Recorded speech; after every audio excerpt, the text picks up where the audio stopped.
Hello everyone and welcome to my channel Connect to Minds, and I'm your mentor Moin sir, and today we are going to learn legal words which are most important as far as your CLAT examination is concerned. तो आइए हम लोग इन सारी चीजों को देखते हैं one by one करके। और सबसे पहला जो हमारे पास में लीगल वर्ड है वो है jurisprudence. So what is the meaning of jurisprudence? आप जानते होंगे ज्यूरिस्प्रूडेंस बोलते हैं थ्योरेटिकल स्टडी को and understanding of law and legal system, मतलब लॉ के बारे में समझ, उसकी पूरी अंडरस्टैंडिंग, उसकी पूरी की पूरी थ्योरेटिकल पार्ट, उसका पूरा का पूरा study, that is called the jurisprudence which comes under, जैसे कि हम लोग यहाँ पे बात कर रहे हैं, लिखा हुआ है theoretical study and the understanding of law and legal system which is called jurisprudence. Jurisprudence मतलब है पूरे का पूरा स्टडी करना, theoretical studies and understanding of law, उसी को हम लोग ज्यूरिस्प्रूडेंस बोलते हैं। यूजेस की बात करें तो इसका यूज होता है फिलोसफिकल लीगल फिलोसफी में, discussions of the legal principles and academic legal studies. For example, her interest in jurisprudence led her to pursue a doctorate in constitutional law. Example भी मैंने दे रखा है कि उसका इंटरेस्ट किसमें, ज्यूरिस्प्रूडेंस में, मतलब क्या है, अंडरस्टैंडिंग ऑफ लॉ या कह सकते हैं थ्योरेटिकल स्टडी ऑफ लॉ। इस उसमें उसका इंटरेस्ट होने की वजह से वो doctorate in constitutional law pursue करना चाहती है। So that is what the interest in jurisprudence means, interest in the theoretical study and understanding of law. I hope you understand. Next word हमारे पास में आता है, that is called habeas corpus. Habeas corpus का मतलब होता है, जो कि एक लैटिन टर्म है, इसका मतलब होता है you shall have the body. ये you shall have the body means what, कि आपको बॉडी को प्रेजेंट करना पड़ेगा कोर्ट में जज के सामने, right? Which is called the habeas corpus. Habeas corpus, it is a legal writ that requires a person under arrest to be brought before a judge or into court, ensuring that they are not held unlawfully. इसका मतलब क्या है कि अगर किसी भी व्यक्ति, for example कि कोई व्यक्ति राह चल रहा था और पुलिस ने उसको अरेस्ट करके, अब वो अरेस्ट कर लेती है, डिटेन कर लेती है, तो अब उसका जो लॉयर होगा कोर्ट के सामने उसको पेश होने के लिए एक ऑर्डर लेगा, जो कि यहां पर दिया हुआ है, the lawyer filed a writ of habeas corpus to challenge the client's illegal detentions without a formal charge. तो मतलब कि जब उस पर चार्ज को इंपोज की गई नहीं तो उसको डिटेन क्यों किया गया, राइट? और डिटेन अगर वो अपने पुलिस के कस्टडी में है या अरेस्ट उसको कर लिया गया है, तो उसके लिए उसका जो लॉयर है वो एक रिट फाइल करेगा, that is called the habeas corpus. उसी को हेबियस कॉर्पस बोलते हैं। मतलब किसी को भी बिना कोई चार्ज बताए हुए, या वो क्राइम का पार्टनर था या नहीं था, या उसने क्राइम किया है या नहीं किया है, उसको अरेस्ट कर लेना, उसके अगेंस्ट में जो ऑर्डर फाइल होता है, that is called the habeas corpus. I hope you understand. The next word is this is Sabina. Sabina एक लीगल डॉक्यूमेंट्स है, is given over here. Sabina is a legal documents that order a person, जो कि एक person को order, जिसमें order होता है to appear in court, के वो कोर्ट में आए, टू गिव टेस्टिमनी, और वो टेस्टिमनी या प्रोड्यूस डॉक्यूमेंट्स या evidences relevant to the case. जो केस से रिलेटेड जो डॉक्यूमेंट्स है या फिर टेस्टिमनी है या फिर कोई भी उसका एविडेंसेस है, उसको कोर्ट में लाने के लिए जो आदेश दिया जाता है, जो ऑर्डर भेजा जाता है, जो नोटिस दी जाती है, that is called Sabina. Sabina दो टाइप्स के होते हैं। एक सबीना एड टेस्टिफिकेंडम, जिसको बोलते हैं to testify as a witness, कि विटनेस के तौर पे भी उसको कोर्ट में आना पड़ेगा, राइट? तो सबीना उसको भेजा जाता है कि आपको विटनेस के तौर पे आना है। या फिर सबीना ड्यूसेस डेकम, इसका मतलब होता है टू ब्रिंग डॉक्यूमेंट्स और एविडेंस, कि उसको खुद नहीं आना है, उसको एविडेंस या फिर डॉक्यूमेंट्स को सेंड करना है कोर्ट में। तो इस कोर्ट को डॉक्यूमेंट्स या इवेंट या फिर विटनेस के तौर पे सेंड होने के लिए जो लीगल डॉक्यूमेंट्स भेजा जाता है, that is called subpoena, right? इसका यूज जो है बोथ सिविल और क्रिमिनल प्रोसीडिंग्स में भी होता है। एग्जाम्पल के तौर पे, the court issue a subpoena requiring the accountant to appear and present the company's financial record. तो जो ऑलरेडी से उस कंपनी में अकाउंटेंट है, उसको सबीना भेजा गया कि आप अपने कंपनी का सारा फाइनेंशियल रिकॉर्ड कोर्ट में जमा कराए। तो सबीना एक क्या है, लीगल डॉक्यूमेंट्स है, जो किसी पर्सन को खुद विटनेस के लिए या फिर किसी डॉक्यूमेंट्स या इवेंट्स को सेंड करने के लिए, लाने के लिए उसको दिया जाता है। आई hope you understand. For example, इस पिक्चर में आप देख सकते हैं कि एक जो ऑथराइज पर्सन है, किसी व्यक्ति को सबीना दे रहा है कि you have to just present at the court, या आपके पास में जो डॉक्यूमेंट्स है वो कोर्ट में आपको लाना होगा। आई hope you understand. The next word is amicus curiae, amicus curiae बोलते हैं फ्रेंड ऑफ द कोर्ट को, मतलब कि कोर्ट के दोस्त को। अब ये कोर्ट का दोस्त हो कौन सकता है? कोर्ट में तो हमेशा लड़ाई होती है, ऑब्वियस सी बात। जब कोर्ट में लड़ाई हो रही है दो लॉयर के बीच में, दो पक्ष के बीच में, तो उसको अगर आसानी से डील नहीं किया जा रहा है, उसके लिए कुछ रिक्वायरमेंट की जरूरत है। फॉर एग्जाम्पल कि किसी के घर में सीसीटीवी कैमरा है या फिर कोई विटनेस है जिसका कोर्ट से केस से कोई रिलेशन नहीं है, राइट, जिससे कोई अनबायस्ड है, वो किसी के पक्ष में भी नहीं है, राइट, तो उसको एमिकस क्यूरी बोला जाता है, उसको बोला जाता है फ्रेंड ऑफ द कोर्ट।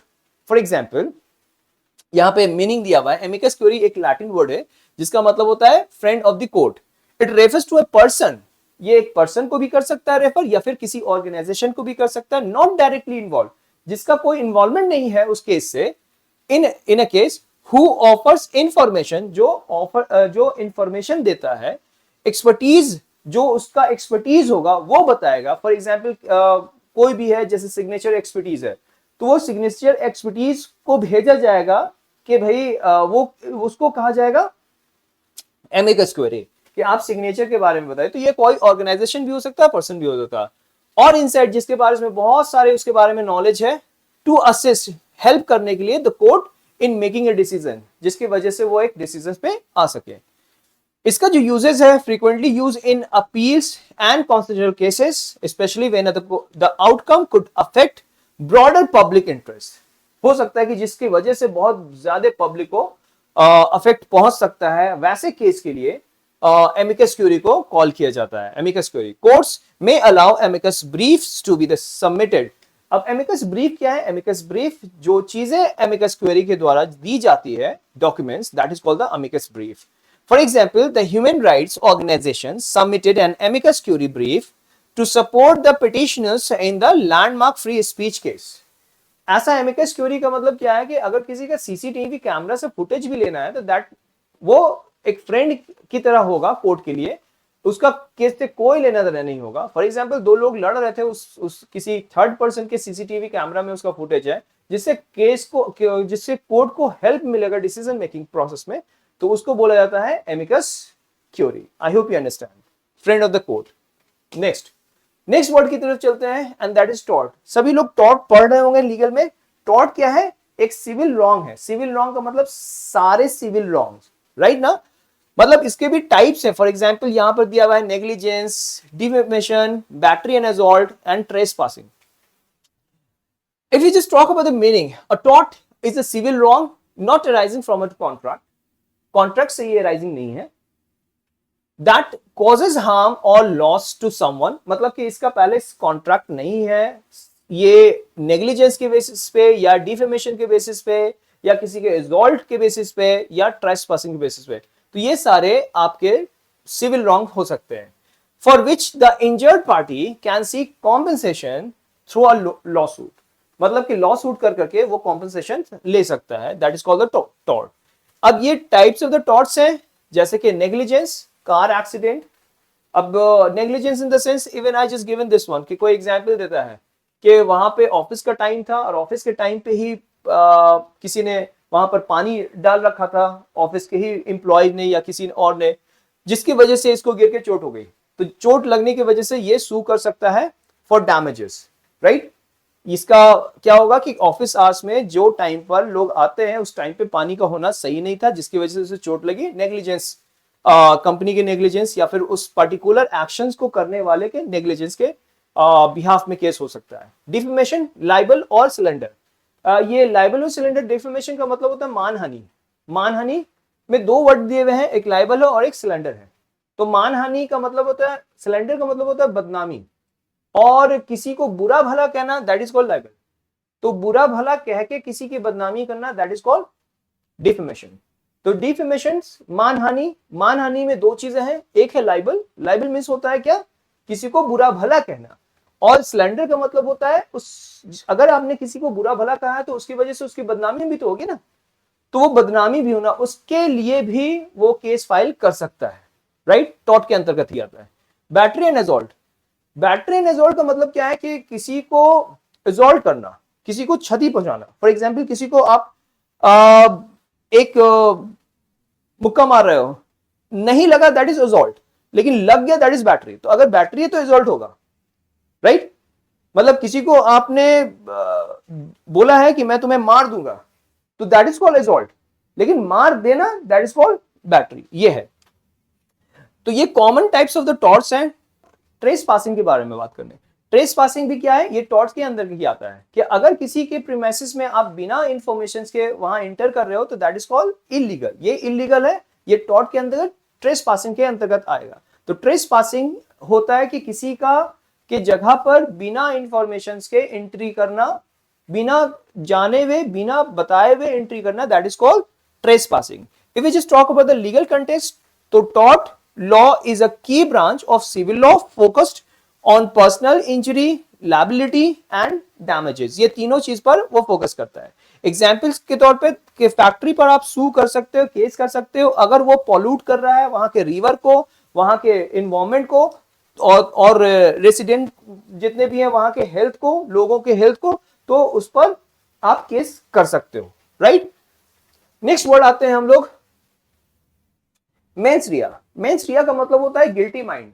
मतलब कि कोई एक्ट करते वक्त उसका माइंड और एक्ट दोनों ही हो, तभी उसको आप उस पर केस बनता है। फॉर एग्जाम्पल, अगर किसी ने सिर्फ सोचा है कि मैं कुछ बुरा करूंगा तो वो केस के अंतर्गत नहीं आएगा, वो किसी क्राइम के अंतर्गत नहीं आएगा। हाँ, किसी ने एक्ट कर दिया है बिना गिल्टी माइंड के, फॉर एग्जाम्पल किसी ने गाड़ी चलाते हुए किसी को एक्सीडेंट कर दिया, तो वो एक्सीडेंट है, वो कोई गिल्टी माइंड के बेसिस पे नहीं है कि उसने पहले से ही उसने इंटेंशन बना रखा था कि मैं उसका एक्सीडेंट करूंगा। तो एक्सीडेंट जो क्राइम के अंतर्गत नहीं आता, that is called accident, right?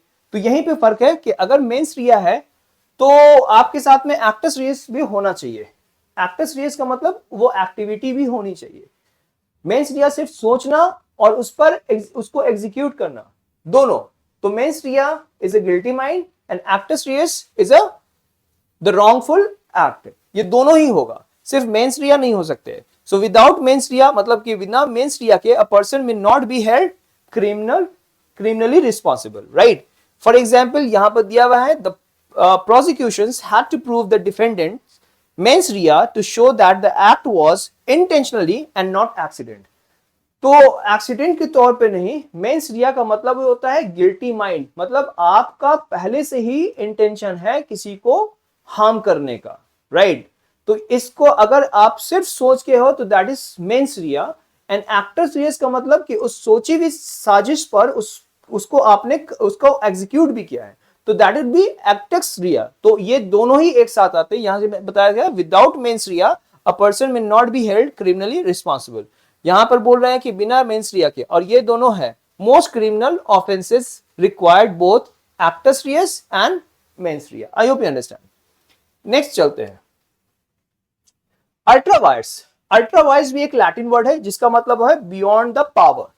अब किसी भी कंपनी के पास में एक पावर एक लिमिटेड होता है। मतलब कि अगर कोई शैम्पू बनाने की कंपनी है और उसके पूरे डॉक्यूमेंट्स, उसके पूरे के पूरे लीगल डॉक्यूमेंट्स पे यही लिखा है कि वो शैम्पू बना सकता है, अब उसके बाद अगर वो किसी चीजों को, और जैसे कि वो सर्फ एक्सेल का प्रोडक्शन कर रहा है, तो वो बियॉन्ड जा रहा है अपने लिमिटेशंस के, राइट? क्योंकि उसके पास में सिर्फ लिमिटेशंस है शैम्पू बनाने के लिए, वो सर्फ को नहीं बना सकता है। सो लाइकवाइज कि अगर मैं बात करता हूं कि for example the court rule the government's surveillance programmes ultra vires as it lacked proper legal authorisation. अगर उसके पास में लीगल प्रॉपर ऑथराइजेशन नहीं है तो गवर्नमेंट भी किसी चीजों को आगे नहीं बढ़ा सकती है, only because of that one, that would be ultra vires. Ultra vires का मतलब ही होता है बियॉन्ड द पावर्स।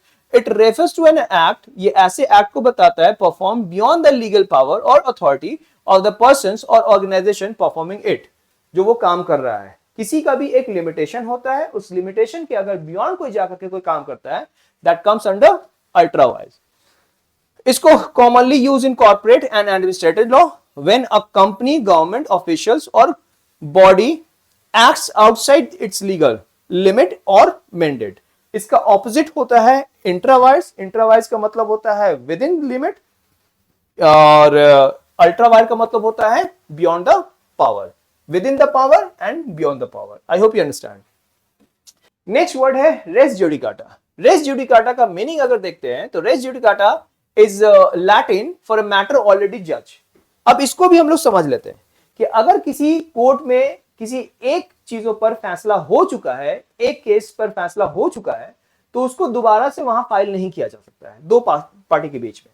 जैसे कि किसी एक लैंड के बीच में किसी दो पक्ष के बीच कोई विवाद था और उस पर किसी ने फाइल शूट किया और वो उसका फैसला हो चुका, वहां पर जज ने अपना फैसला सुना दिया है, तो उसी केस में दोबारा से उस चीजों को फाइल नहीं किया जा सकता है। हाँ, वो दो पक्ष किसी और लैंड को लेकर के वहां पे फाइल कर सकते हैं, ये पॉसिबिलिटी है, लेकिन same party same course of action, और जब फाइनल जजमेंट उसी कॉम्पिटेंट कोर्ट में हो चुका है तो फिर से वहां पे दोबारा से री इशू उसको नहीं किया जा सकता है।